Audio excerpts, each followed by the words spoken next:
In this video, I want to talk about the normal equation and non-invertibility. This is a somewhat more advanced concept, but it's something that I've often been asked about, and so I want to talk about here and address it here. But this is a somewhat more advanced concept, so feel free to consider this optional material. It's a phenomenon that you may run into that's maybe somewhat useful to understand, but even if you don't understand the normal equation and linear regression, you should really get that to work okay. Here's the issue. For those of you that are maybe somewhat more familiar with linear algebra, what some students have asked me is, when computing this theta equals x transpose x inverse x transpose y, what if the matrix x transpose x is non-invertible? So for those of you that know a bit more linear algebra, you may know that only some matrices are invertible and some matrices do not have an inverse. We call those non-invertible matrices singular or degenerate matrices. The issue or the problem of x transpose x being non-invertible should happen pretty rarely. And in Octave, if you implement this to compute theta, it turns out that this will actually do the right thing.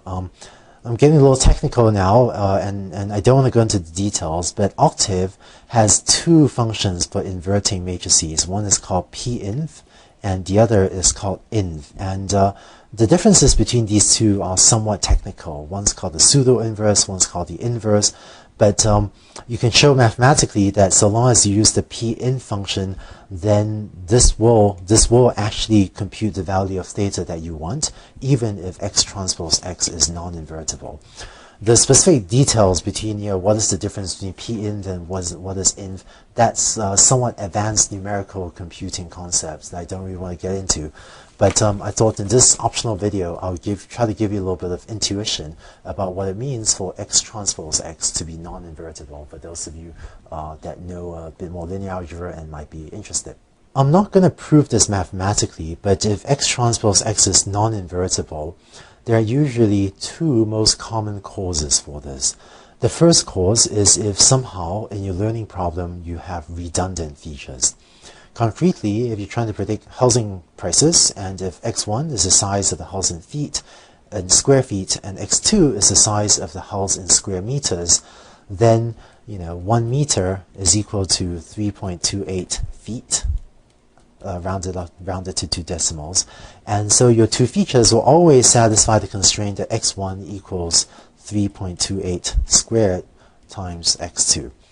And you can show, for those of you that are, this is somewhat advanced linear algebra now, but if you're an expert in linear algebra, you can actually show that if your two features are related via a linear equation like this, then the matrix x transpose x will be non-invertible.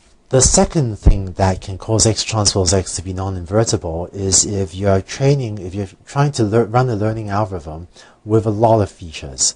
Concretely, if m is less than or equal to n. For example, if you imagine that you have m equals 10 training examples, but you have n equals 100 features, then you're trying to fit a parameter vector theta, which is n plus 1 dimensional, so it's 101 dimensional. You're trying to fit 101 parameters from just 10 training examples.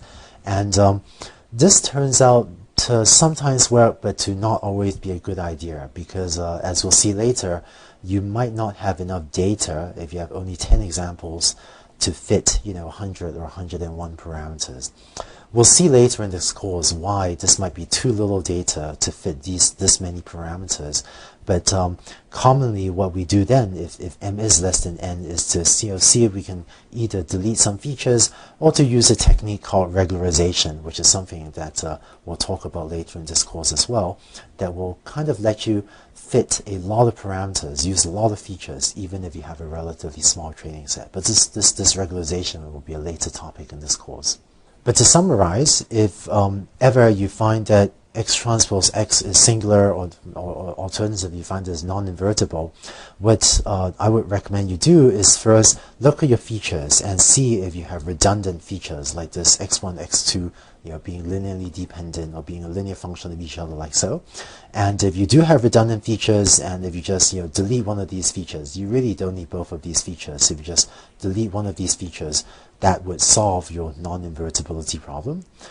And so I would first think through my features and check if any are redundant, and if so, then keep deleting redundant features until they're no longer redundant.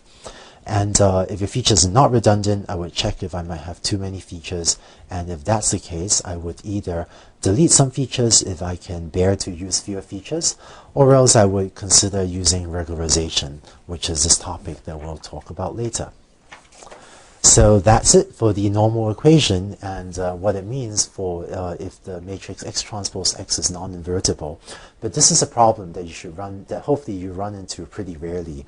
And if you just implement it in Octave using using the Pin function, which is called the pseudo-inverse function. So if you use a different linear algebra library, it's called a pseudo-inverse. But that implementation should just do the right thing, even if X transpose X is non-invertible, which should happen pretty rarely anyway, so this should not be a problem for most implementations of linear regression.